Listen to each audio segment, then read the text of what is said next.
यह बात काफी समय पहले की है। एक गांव में राजू और उसकी बहन सरिता रहते थे। ये दोनों भाई बहन काफी गरीब थे। राजू एक बहुत ही मेहनती आदमी था। वो लोगों के खेतों में दिन रात काम करके अपनी बहन की शादी के लिए भरपाई जोड़ रहा था, ताकि वह अपनी बहन की शादी बड़े ही धूमधाम से कर सके। एक दिन राजू को घर में आने में काफी रात हो जाती है, तो उसकी बहन सरिता उससे बोलती है, क्या यार भैया, आप भी एक तो दिन रात खेतों में लगे रहते हो, अपनी सेहत का तो थोड़ा भी ध्यान नहीं रखते। कम से कम घर तो टाइम से आ जाया करो। आज भी देखो कितना लेट कर आए हो। अरे मेरी प्यारी बहन, मेरी थकान तो बस तेरे हाथ का खाना खाकर ही दूर हो जाती है। मैं तो बस भगवान से एक ही प्रार्थना चाहता हूँ कि तेरी शादी में एक बड़े घर में करूँ और बड़े ही धूमधाम से करूँ, ताकि तू वहाँ जाकर बहुत खुश रहे। अरे यार भैया, आप कैसी बातें कर रहे हो। मैं यहाँ बहुत खुश हूँ, क्योंकि मेरे भैया दुनिया के सबसे अच्छे भैया हैं। अब जल्दी से आप मुँह धो लो और मैं खाना लगा देती हूँ, क्योंकि रात बहुत हो रही है। वे दोनों भाई बहन खाना खाकर सो जाते हैं। फिर कुछ दिनों बाद राजू के घर लड़के वाले उसकी बहन सरिता को देखने के लिए आते हैं। वो लड़के की माँ बोलती है, देखो राजू, हमें तुम्हारी बहन बहुत पसंद है, लेकिन हमारी एक शर्त है। जी जी, आप बताइए आपकी क्या शर्त है। मुझे आपकी सारी शर्तें मंजूर है। हाँ, तो हम चाहते हैं कि अगले हफ्ते ही हमारे बेटे राहुल की और तुम्हारी बहन सरिता की शादी हो जाए, क्योंकि मेरा बेटा अगले महीने अमेरिका जाएगा। तो हम चाहते हैं कि उसके यहाँ से जाने से पहले पहले उसकी शादी हो जाए। फिर राजू अपने मन में सोचता है, मैं इतनी जल्दी इतने सारे पैसों का इंतजाम कैसे करूँगा, लेकिन यह रिश्ता मैं मेरे हाथ से नहीं जाने दे सकता। वो लड़का भी अगले महीने अमेरिका जा रहा है, तो मेरी बहन भी अमेरिका जाकर बहुत खुश रहेगी। इतना सब सोचकर राजू शादी के लिए हाँ बोल देता है और अगले ही हफ्ते उन दोनों की शादी हो जाती है। और शादी के कुछ दिनों बाद राहुल अमेरिका चला जाता है, लेकिन अपने साथ सरिता को नहीं लेकर जाता। और उधर राजू अपनी बहन को दिन रात याद किया करता था। उसका काम में मन नहीं लगता था। वह दिन भर लेटा लेटा अपनी बहन के बारे में सोचता रहता कि उसकी बहन वहाँ कितनी खुश होगी। ऐसे ही दिन बीत रहे थे, तो एक दिन राहुल की माँ सरिता से बोलती है, वो लड़की देख, तो बिना दहेज के यहाँ आई है। उस टाइम हमने दहेज नहीं मांगा, क्योंकि हमारे बेटे को दहेज लेना बिल्कुल पसंद नहीं था। लेकिन अब वो यहाँ नहीं है।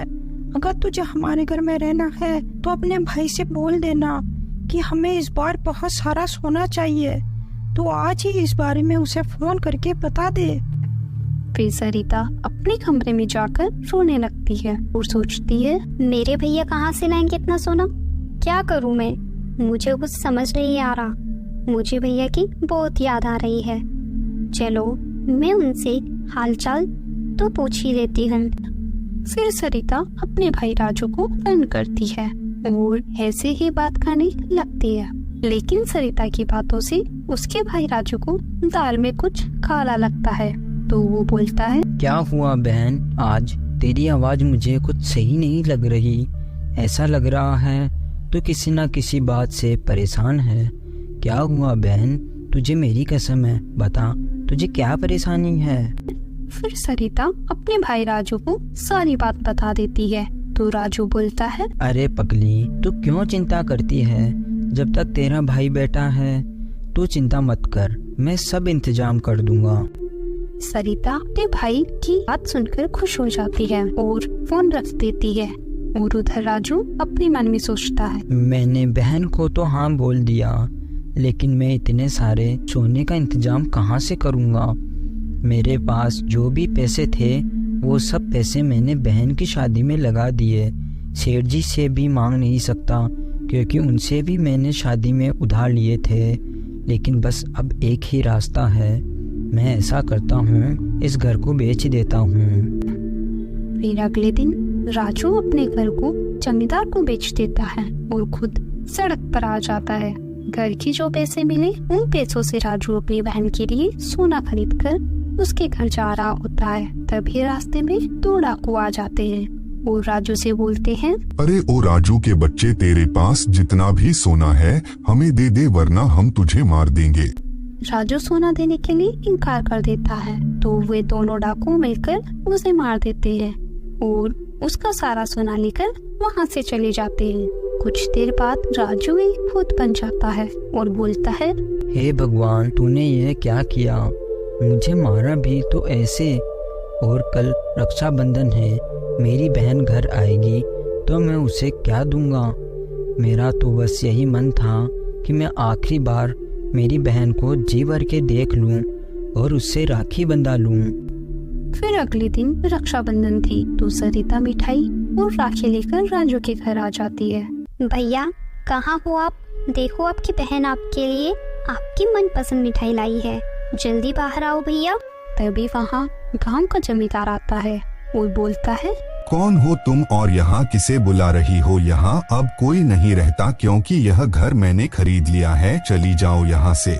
जमींदार की यह बात सुनकर सरिता हैरान हो जाती है कि उसके भैया ने यह घर बेच दिया। फिर सरिता अपने भाई को पूरे गांव में ढूंढने लगती है, लेकिन उसे उसका भाई कहीं नहीं मिलता। सरिता अपने भाई को ढूंढते ढूंढते रोड पर चल रही थी कि तभी पीछे से तेजी से एक कार आती है और सरिता को टक्कर मार देती है, जिससे सरिता की वही मौत हो जाती है और सरिता भी एक चुड़ैल में बदल जाती है। और उधर भूत बना राजू खुद से बोल रहा था, आज रक्षाबंधन है, जरूर मेरी बहन घर आई होगी, मैं उसे वहाँ नहीं मिलूंगा तो वो बहुत परेशान हो जाएगी। ना बोलकर राजू अपने घर के बाहर चला जाता है और सरिता का इंतजार करने लगता है। सुबह से शाम हो जाती है लेकिन सरिता उसे दिखाई नहीं देती और दूसरी तरफ सरिता भी चुड़ैल बनने के बाद अपने भाई को ढूंढ रही थी, लेकिन दोनों भाई बहन को यह नहीं पता था कि वह दोनों भूत और चुड़ैल बन चुके हैं। दिन भर सरिता का इंतजार करने के बाद सरिता का भाई उसके घर के बाहर जाकर उसका इंतजार करने लगता है।